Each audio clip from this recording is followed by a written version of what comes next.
மயிலாடுதுறை மாவட்டம் சீர்காழி அருகே வானகிரி கடற்கரையை ஒட்டியுள்ள மொகத்துவாரம் பகுதியில் காவிரி பூம்பட்டினம் கிராமத்தைச் சேர்ந்த கிராம மக்கள் படகுகளை நிறுத்துவதற்கு ஜேசிபி இயந்திரம் மூலம் வாய்க்காலை ஆழப்படுத்த பணியை தொடங்கியதால் வானகிரி மற்றும் காவிரி பூம்பட்டினம் கிராம மக்களுக்கு இடையே பிரச்சினை ஏற்பட்டது.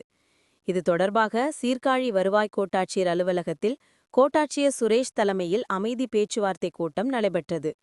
சீர்காழி தாசில்தார் அருள்ஜோதி, சீர்காழி டிஎஸ்பி அண்ணாதுரை, இன்ஸ்பெக்டர் விஜயா முன்னிலையில் கூட்டத்தில் இரு தரப்பினரின் கருத்துகள் கேட்கப்பட்டு, ஏற்கனவே இருந்த நிலையான வானகிரி கிராமம் கடற்கரையை ஒட்டியுள்ள மகத்துவாரம் காவேரி கரையில் காவிரி பூம்பட்டினம் கிராமத்தை சேர்ந்த மீனவர்களால் நிறுத்தி வைக்கப்பட்டிருந்த 10 படகுகளை மட்டும் நிறுத்தி வைத்துக் கொள்ள சீர்காழி வருவாய் கோட்டாட்சியர் அறிவுறுத்தினார்.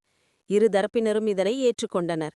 சீர்காழி வருவாய் கோட்டாட்சியர் மற்றும் உதவி மீன்வளத்துறை இயக்குனர் ஆகியோரின் அனுமதியின்றி மேற்கண்ட இடத்தில் தூர்வாரும் பணி நடைபெறக்கூடாது என அறிவுறுத்தப்பட்டது. இதனை இரு தரப்பினரும் ஒப்புக்கொண்டன.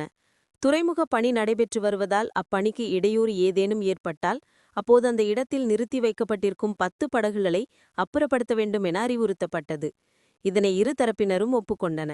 இனிவரும் காலங்களில் ஏதேனும் சட்டம் ஒழுங்கு பிரச்சினை ஏற்பட்டால் இரு தரப்பினர் மீதும் உரிய நடவடிக்கை மேற்கொள்ளப்படும் என தெரிவிக்கப்பட்டது.